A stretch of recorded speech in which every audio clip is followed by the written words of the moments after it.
D-Day was the beginning of the end for Nazi Germany in Europe. We had to open a second front against the Germans in order to win the war. Both the Germans and the Allies knew this. The Germans were challenged with trying to figure out where the Allies would land, and the Allies had to figure out how to deceive the Germans into not being prepared for that landing. But at the end of the day, in order to win the war, the Allies had to open that second front. Well, we've all seen the movies where you see all the guns firing and the bombardment and all of that, and that took place on D-Day, and it was an amphibious assault.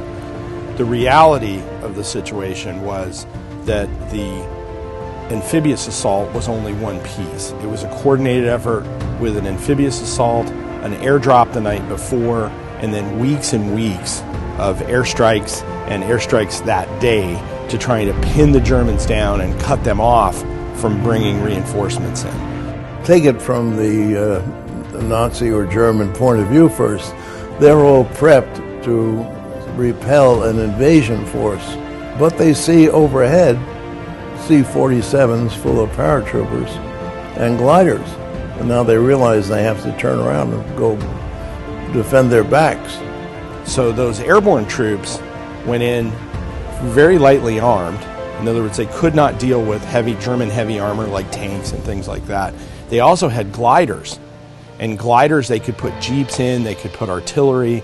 The glider was really the helicopter of the day. Remember, helicopters hadn't been invented yet, and there wasn't really any way to efficiently transport large objects into a battle zone without gliders. The Germans knew this. They put as many obstacles up as they could. They put elevated mines. They ran cables across fields.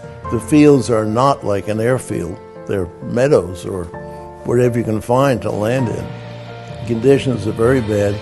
Gliders are very lightly built for two reasons. One, the obvious one, they got to carry a lot of weight. And the other is, you're only going to use them once, really. You're not going to bring them back. The construction of the glider was essentially tube frame, like you'd see in a race car or today in like a dune buggy. No armor. The thing is covered in fabric. The wings are made out of wood. Most of the glider, the floor was wood. Most of the real strong points were wood. And you're essentially diving into this war zone because the glider's falling very quickly.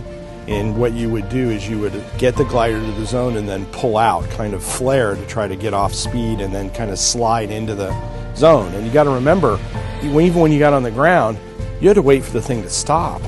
There's no brakes. There's no way to stop it. You can't steer it. It's just going to essentially go wherever it's going to go.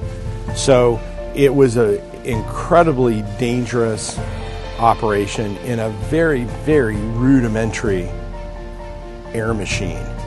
You have to look at it and you have to ask yourself personally, if you were asked to take a mission where there was a 50% casualty rate, probability that you had a coin flip chance of being killed on one mission, would you do that? It really took a unique soldier to be a glider pilot. It took somebody that wasn't in it for the glory. They were in it for something much bigger than that, and that was our country.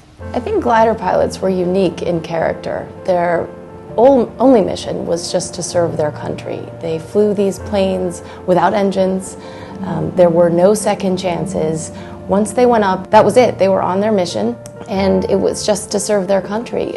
And I think that took a certain type of constitution to fly, and the bravery that was needed for those missions. And I think that's very much how my father was as an individual, as a man. He wasn't in it for the glory. It was a sense of duty, and he wanted to serve his country. He was extraordinary mathematician. The numbers were everything for him. He could have figured out any problem, any place, anywhere. We used to call him Einstein. He was really talented, that he was really extraordinary human being. So my father he had completed training. He was ready to actually ship out to Europe, and this was actually the day before he shipped out to go to Europe. And he had been a great pilot, and he was often asked sometimes to volunteer and to take other pilots up who needed to log more hours. It was late evening, and he flew the first time. He went up, and then the captain said, "You gotta try one more time." So then they went one more time. I don't know what happened.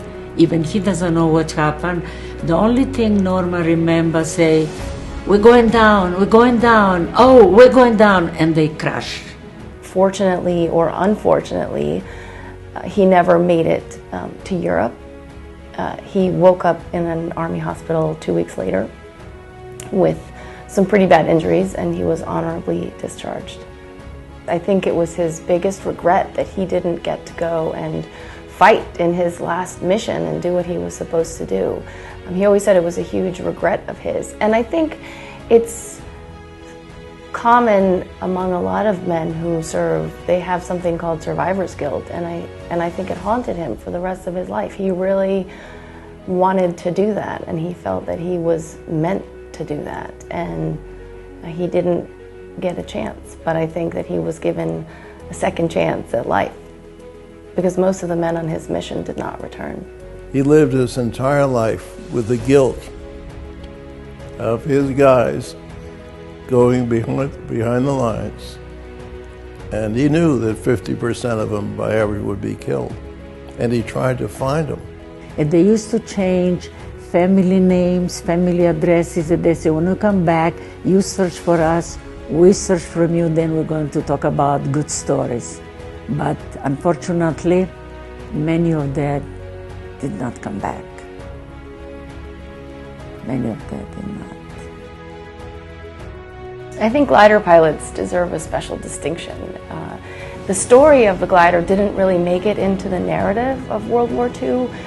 You don't hear about it, you don't know so much about them, and I think when you tell a story about an individual, my having the chance to tell the story about my father really represents a moment in history and really part of the human condition. And there were so many heroes who fought and sacrificed so much for the freedom that we take for granted.